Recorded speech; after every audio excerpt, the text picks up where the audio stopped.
도덕경 제2장 노자의 도덕경 제1장의 내용에 대해서 요약하자면 이름 지을 수 없는 것이 천지의 원천이며 이름 지을 수 있는 것이 만물의 모태인데 언어, 명칭 등으로 표현되는 말로 이름 지을 수 없는 것과 이름 지을 수 있는 것의 근원은 같다는 말이며 나타나 있는 것과 없는 것의 근원에 대해서 도라고 하는 것이며 그것이 신비이며 신묘한 것이라는 말이다. 그런데 욕망으로서는 나타남만을 볼 수 있으며 욕망이 모두 사라졌을 때 비로소 나타남과 나타남이 없는 것의 근원을 볼 수 있다는 뜻이며 한 구절로 요약한다면 무욕이 지혜라는 말이다. 도덕경 제2장에는 언어의 상대성과 소위 깨달은 사람, 도인, 각자, 부처, 도사, 궁극에 이른 자, 지인 등으로 표현되는 인간, 즉 삶과 죽음의 한계를 넘어선 성인으로 분류되는 이들의 언행, 즉 무위의 행위에 대한 설명이다. 위의 한자들의 뜻은 개개인의 관점에 따라서 다르게 이해하고 해석할 수밖에 없겠지만 일념 수행자들에게는 당연하게 인식될 수 있는 내용들이다.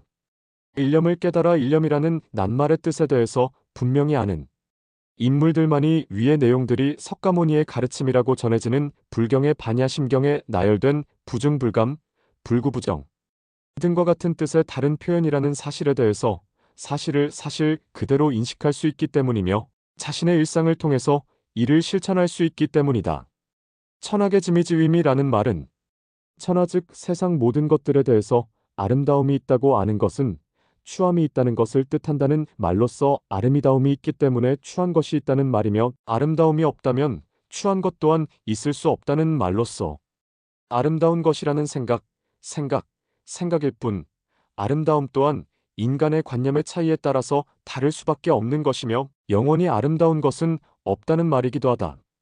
세상 모든 것은 끊임없이 변해가는 것들일 뿐 실체가 없으며 실제하지 않는 것들이다. 아름다운 것과 추한 것, 그것은 인간의 그릇된 삶에서 비롯된 관념일 뿐이다. 아름다운 것이 없다면 추한 것이 있을 수 없으며 추한 것이 없다면 아름다운 것 또한 있을 수 없다는 말로써 언어의 상대성에 대한 설명으로 안다면 올바른 알미다.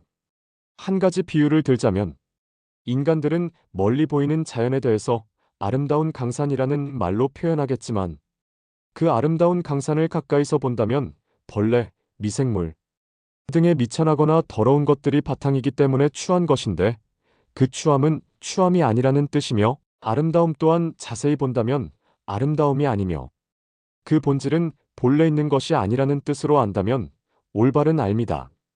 또한 아름다움 이면에는 그 아름다움만큼 추함이 내포되어 있다는 뜻이며 추하게 보인다면 그 이면에는 추함만큼 아름다움이 내포되어 있다는 뜻으로서 인간들의 이분법적일 수밖에 없는 상대적일 수밖에 없는 모든 분별이 그릇된 알미며 그릇된 알미 고통의 원인이라고 한다면 참으로 올바른 알미다.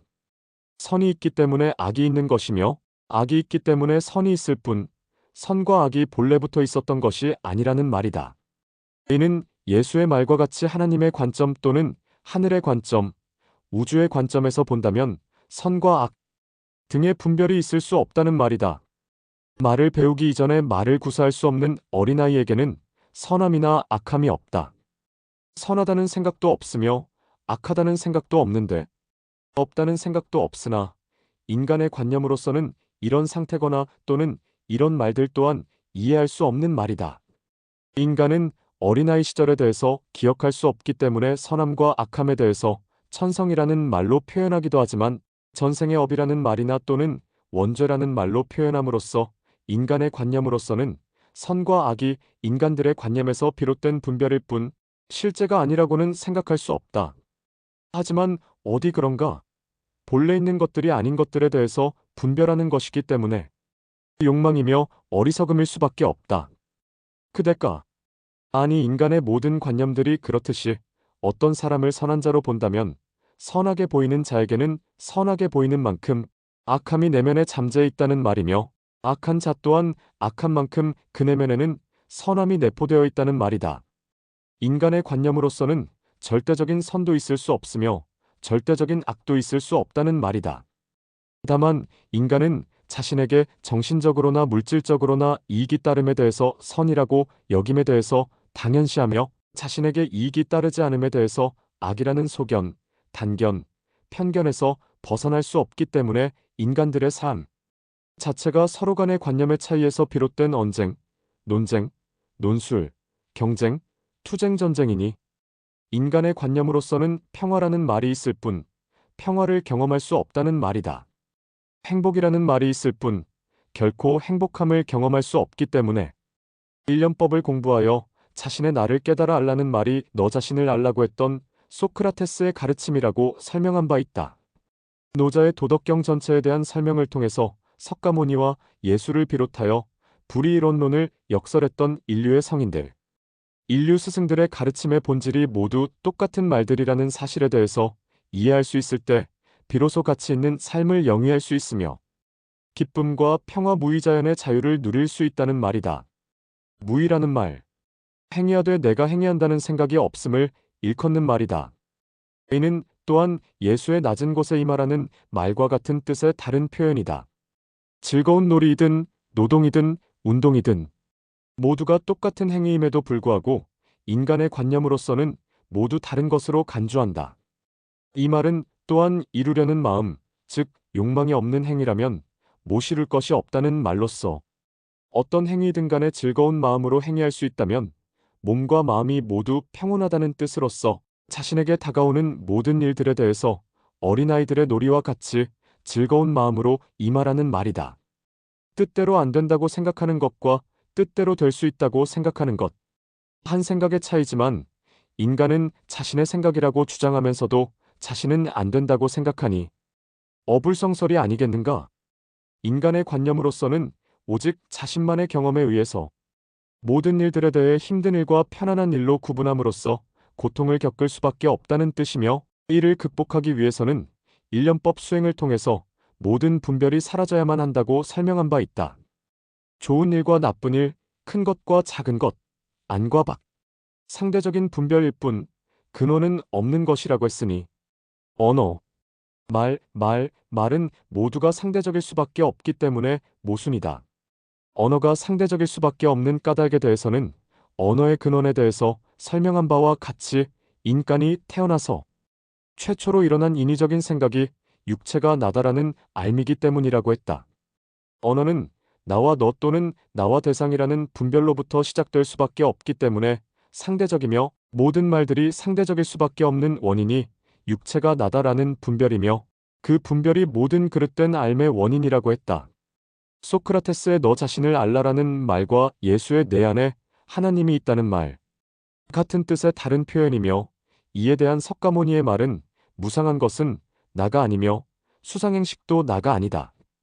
그것을 관찰하라는 말이다. 육체는 손톱 위에 올려놓은 흙만큼도 나라고 할 것이 없다는 말. 육체는 나도 아니며 내 것도 아니며 나와 비슷한 것도 아니라는 말. 너 자신을 알라는 말, 내 안에 하나님이 있다는 말 같은 뜻의 다른 표현들일 뿐 한치의 오차도 있을 수 없는 똑같은 말들이다. 그대가 아니 인간들의 모든 자기 주장들만 있을 뿐 모두가 추론들이며 육체가 나라고 주장하고 마음이 나라고 주장하고 생각이 나라고 주장하는 것들. 그 주장들에는 아무런 근거가 없다. 그런데 근거가 없음에도 주장하는 까닭이 무엇인지 조차 알 수 없는 것들이 스스로 나라고 주장하는 것이니 우주보다 더 무한한 것이 인간의 욕망이며 지식이며 어리석음이니 식자우원이 아니면 무엇이겠는가? 노자의 도덕경의 전체의 해석을 통해서 인류의 스승으로 알려진 인물들이 말이 한치의 오차도 없이 똑같은 말이며 똑같은 가르침이며 똑같이 진리라고 이해할 수 있다면 인간 세상에서는 가장 현명한 자일 수 있으나 이해와 오해 또한 같은 뜻의 다른 표현일 뿐 자신의 마음을 자신의 뜻대로 조종할 수 있는 것은 아니니 아르마리에 불과한 것이다. 이해와 오해를 넘어선 알에 대해서 온전한 알미며 참다운 알미며 올바른 알미며 이에 대해서 진리라고 한다. 진리를 체득하기 위해서는 오직 일련법 수행을 통해서 스스로 깨달아 알 때, 그때 비로소 자신의 마음을 설득시킬 수 있는 권능, 권리, 능력이 있는 것이면 이에 대해서 부처, 도인이라는 이름이 지어진 것이다. 그대에게 평화로운 날들이 있을 수 있다면 그대의 삶이 자신만의 분별일 뿐 결코 올바른 삶이 아니라고 깨달아 아는 날들이다. 이는 또한 십자우원이라는 말에 대해서 올바르게 아는 삶을 이르는 말이며 자신의 나를 알아가는 과정이라고 안다면 올바른 삶이라고 했으니 인간들의 관념으로 이해할 수 없는 말들이 진리라는 말이며 도를 깨달음이라는 말이다. 언어가 없는 상태에 대한 설명이기 때문이라고 했다. 본래 있는 것이 아니기 때문에 진정한 자유와 평화, 오직 진리의 길에서 누릴 수 있다. 일련법이 진리인 까닭 또한 체험을 통해서만 이해할 수 있는 말이다.